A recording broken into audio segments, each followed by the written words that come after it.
Hi everyone, my name's Camille and welcome back to another video. Today I'm going to be doing a February reading wrap-up. So I read 8 books this month, and once again that's a little bit less than I usually read. Last year I think I kind of went a little bit crazy, but I'm happy with how much I've been reading, and I've been in a little bit of a reading slump and just been very busy. So yeah, I won't be able to talk about 2 of these books because of the S&P boycott. Please don't talk about any books that are under Wednesday Books or St. Martin's Press or any of their other subsidiaries. Of course, you can still buy the author's books and you can still talk about them to people, but please don't post about it on your platform. With all that being said, let's get into the books that I read this month. So first up, I read The Stolen Heir by Holly Black on audio. So this is part of the Cruel Prince universe, and it follows Oak and Seren. So we meet both of these characters in the Cruel Prince books, but now they're all grown up and we get to learn more about them and their lives.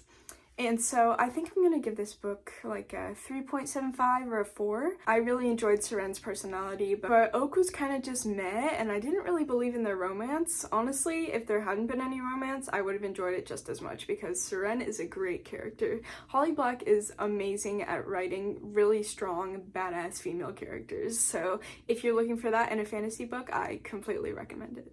And yeah, I mostly wanted to read this because the second book is coming out really soon, and I'm excited to see how that goes. Next up, I read Pride and Prejudice by Jane Austen, and I'm sure you guys all know what this is about, but if you don't, it's about Elizabeth Bennet, who lives in 1800s England, and she is kind of a middle-class girl with a really big family of very outgoing and frankly embarrassing sisters, and so it's kind of just about her life and how she goes along and how she eventually meets Mr. Darcy, who is very grumpy but eventually wins her over. And I gave this a 4.5 stars. This is the blueprint for Grumpy Sunshine romances. Like, nobody can do better than Jane Austen. And I think that the 2004 movie did a really good job adapting it. I'd actually seen the movie a few times before the book, and I really like drawing those parallels, although I probably would have wanted to read the book before the movie. Anyways, highly recommend. Great book. I read Pride and Prejudice in both audio and physical forms. Next up, I read A Love Song for Ricky Wilde by Tia Williams, and so this is the author of 7 Days in June, which is a great book. I think I rated that one like 4.5 or 5 stars. It was really good, but this one just fell a little flat for me. So this is about Ricky, who wants to be a flower shop owner, but her sisters all own franchises of their father's funeral home, and they want her to follow in their footsteps.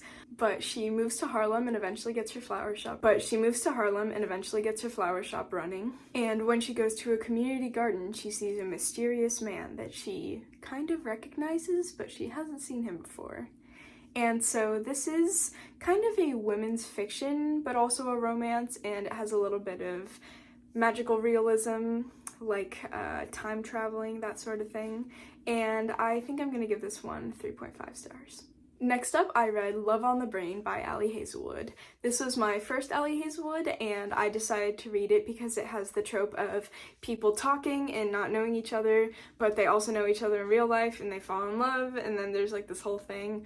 But that part of the book just didn't really work out that much for me. Like, they didn't really talk that much over the Twitter handles that they were running, which is like how they connected. So this is about Bee and Levi, and Bee is a neuroscientist, something like that. I don't really know the ins and outs of all the science stuff, but essentially she gets paired up with her mortal enemy, which is this guy who's just like kind of rude to her. I really don't think enemies to lovers works outside of fantasy, but besides that, they eventually get together, blah blah blah, general romance book things, and I'm gonna give this one like a 3 star. It really wasn't amazing, and the main character was just like kind of annoying, so yeah, not great. I also listened to those 2 on audio. Next up, we have our first true physical book, which is Something Wilder by Christina Lauren. And so I picked this up because I'm kind of in a reading slump, and I'm just trying to read like very simple, fun romances that kind of like just make me happy and give me dopamine. But this one also wasn't amazing. I mean, like, I forgot about the characters as soon as I closed the book, and there are so many guns for some reason.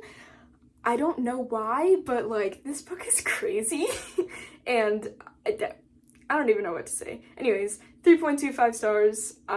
This is about Lily and Leo, and they had a whirlwind romance for like 5 months, and then Leo left without saying anything.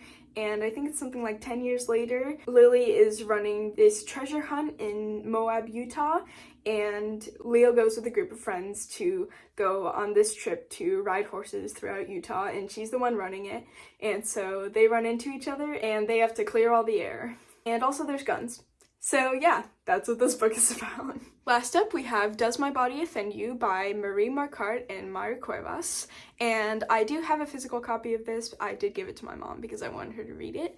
But this is about two teenage girls whose lives intersect when one of them gets dress coded when she has this very bad sunburn on her back and she can't wear a bra, and her mom gives her like a very big billowy shirt, and so her nipples show through the shirt and she gets dress coded, and the faculty decides that she has to put panty liners over her nipples and tape them down with surgical tape.